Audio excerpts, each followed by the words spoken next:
Hello everyone, today we're taking a look at China's answer to the Toyota RAV4, Honda CR-V, all those kind of cars in that segment. It is the Haval H6.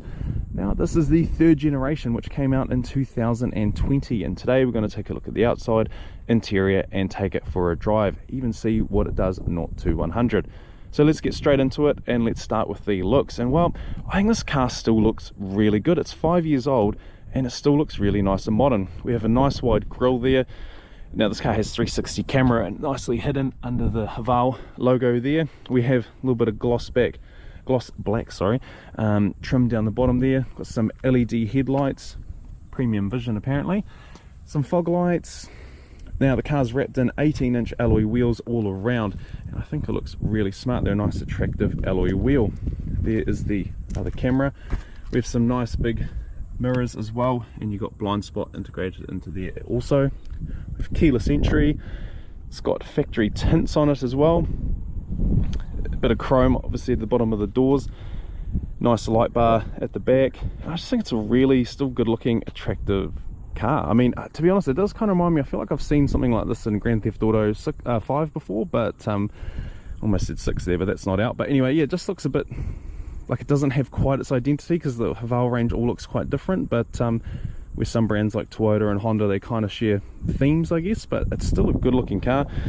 I'm loving the sort of diffuser going on there, as if that's needed. Obviously front rear sensors along with the camera. Now the boot in this is really good. We have 600 litres of boot capacity. It's really big, spacious, and got some storage bins in here. Got a tie down point, and I actually love this as well. So oops, just fell on my hand. It is height adjustable, so if I can get it. So now we've got a flat loading space, or you can lower it as you just saw before to maximize the boot capacity. We've got a space saver under there and all your tools and bits. I mean, you could arguably fit a couple of items in there, but I don't think you need to with how big the boot is. Got a parcel blind. But yeah, just really impressive amount of space in this car, which you'll see as we continue to look in the interior. No electric tailgate on this one. You can see where the button would be, but do a bit of manual labor to close it. But yeah, I just feel like every angle of this car just looks very pleasing on the eye. It's not doesn't have any really bad spots in my opinion. Now let's take a look in the back here. Now the driver's seat was where I last had it. I'm 6'2", and look at this. I've still got plenty of knee room. You could easily fit 3 adults in the back here. Got an armrest with dual cup holders. Dual USB in the back here. It is the old school USB, but this is a 2021. New ones that might have updated to USB-Cs, I'm not sure. Got some air conditioning vents. 2 speakers on either door. Got some door cards there. You could fit, well, you couldn't fit a drink bottle, but hey, you could fit other stuff in it.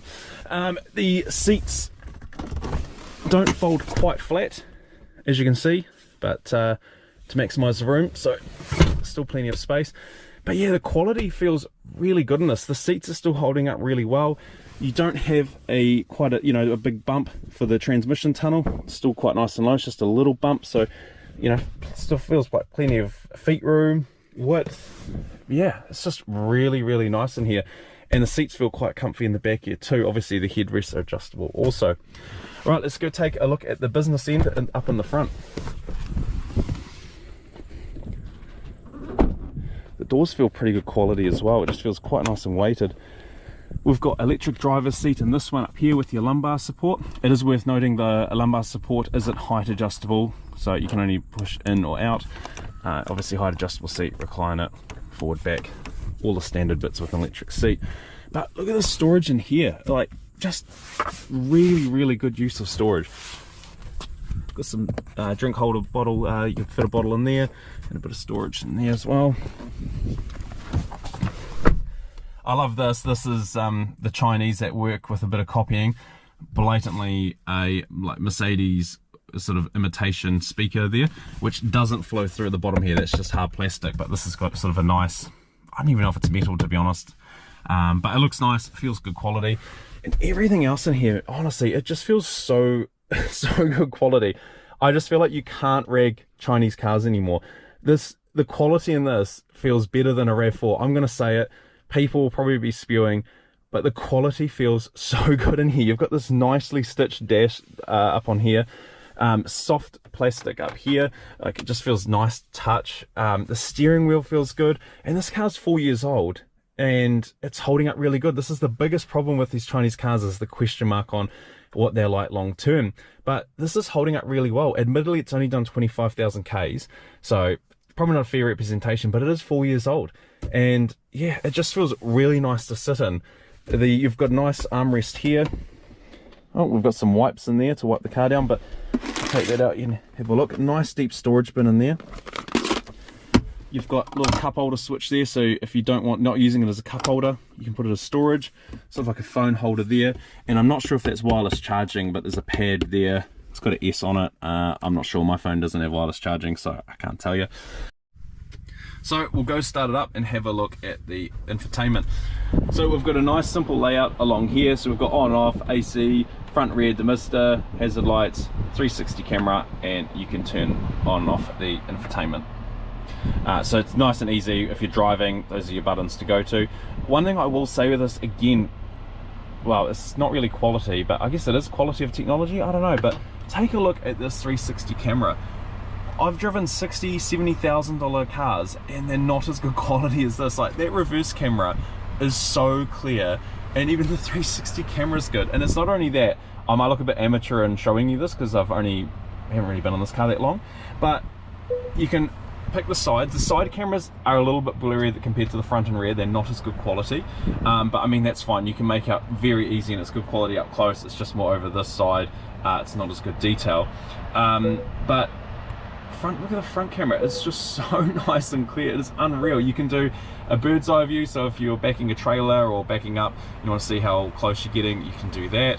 Go back to here, but look at the 3D as well. Just like, look at the clarity on that. It is just absolutely unreal. You can even adjust the angle via this touchpad on here if you want to fine tune it and not but use your finger. But I just can't believe it, the technology in this car. Down the side of the doors, you can hide and get away the reversing arrows if you want to. I don't know what MOD does, to be fair, but I just wanted to show you. I just can't believe it for the price point. This car was $37,000 and brand new 4 years ago. There would have been nothing on the market at the time that would have had that good quality reverse camera. Just unreal. We'll take a look back at the infotainment.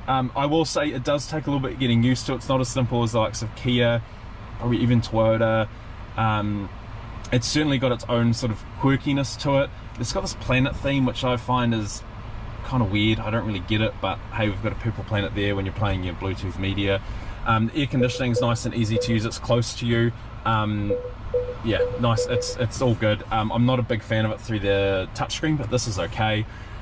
We have obviously Android Auto, Apple CarPlay. You've got different driver modes, heaps of safety features. We've got lane assist, emergency lane keeping assist, which kind of drives me nuts because it's sort of like almost last minute intervenes.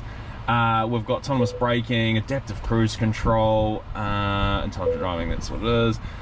Traffic sign recognition. It is just loaded with features, this car. We've got Eco, Normal, Sport and Snow for your driver modes, but the touchscreen is just beautifully crisp. It's somewhat easy to use. As I said, it's just got quite a bit going on, so it will take you a little bit getting used to. And it's the same with the driver screen up here as well. That planet theme continues with a planet rotating. I really don't get that. It's a little bit quirky, but nice digital readout here.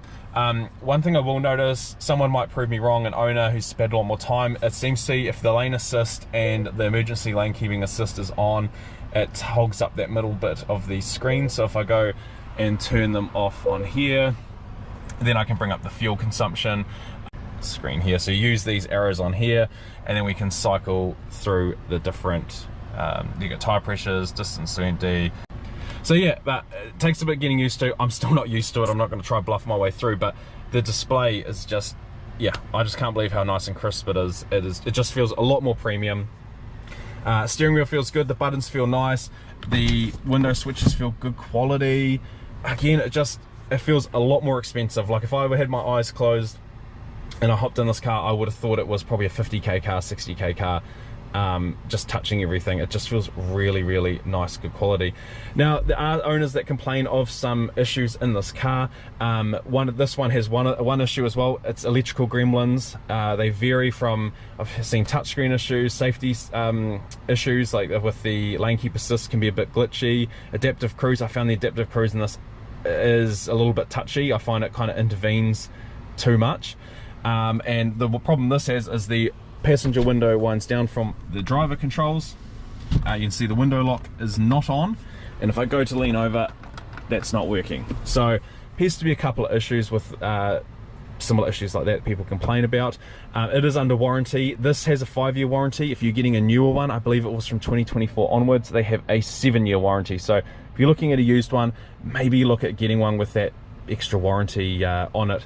And yeah, other than that, it is really, really comfy in here. Plenty of driver adjustment. Got a telescopic steering wheel. I will say one thing I've noticed with the screen in here, Peugeots have it as well. Depending on how you like it, you might want to make sure you're really comfy, because if I have the steering wheel a bit lower, I can't, it's cutting out a bit of the, I don't know if my camera's bringing that up, it's cutting out the digital speedo. So you might just want to make sure, spend some time getting adjusted to make sure you don't have that issue, because you cannot move the screen. But other than that, unreal in here. It is, yeah, really, really nice. So let's go take it for a drive. Now under the bonnet we have Haval or GWM's 2-litre turbo petrol. Now this has 200 horsepower and 320 Newton meters of torque, and it's paired to a 7-speed dual clutch transmission. You can get these in a 2-wheel drive, front wheel drive, or a all-wheel drive option as well. Now what's interesting with these engines is service intervals is first one is due at 10,000 kilometers, and then after that it is every 15,000 k's. But what seems to be a common, well, I guess complaint on these is a lot of owners are surprised at the service costs. First service on this, the owner told me he paid $550, the second was about $700, and the third was $900. That's New Zealand dollars.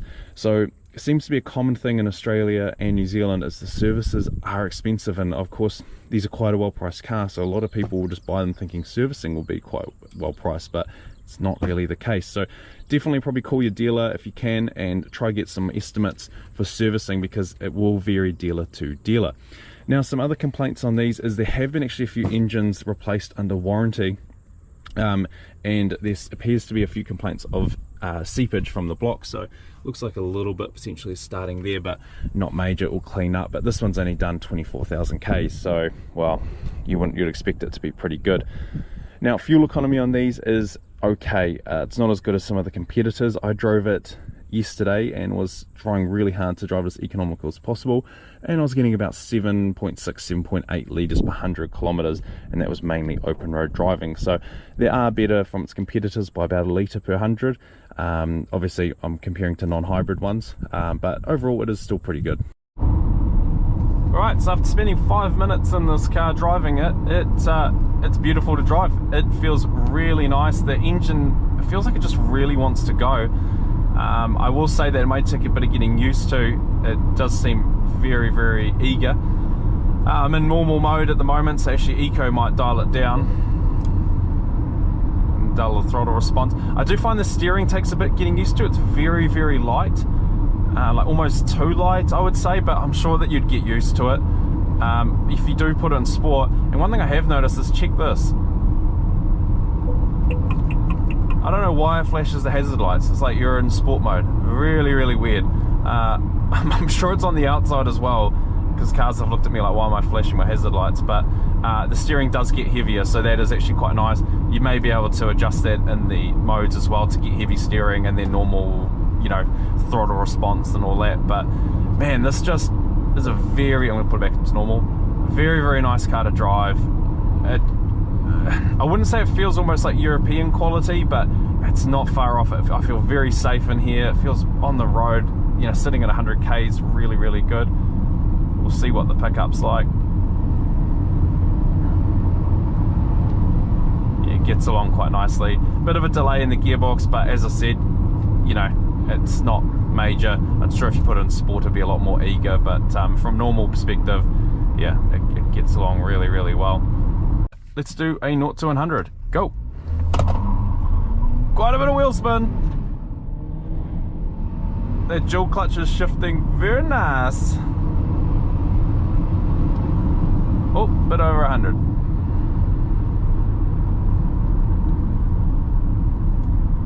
Alright, let's see what we did.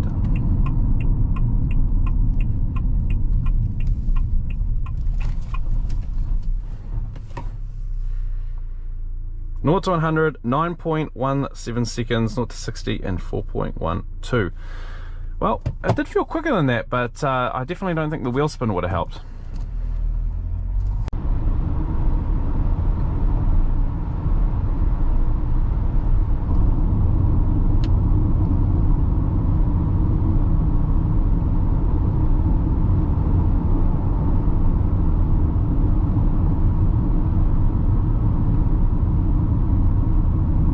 Going to boot it from 80k and see what the acceleration pickup's like. Go! Shift it down smooth. Yeah, it's pretty responsive, this engine.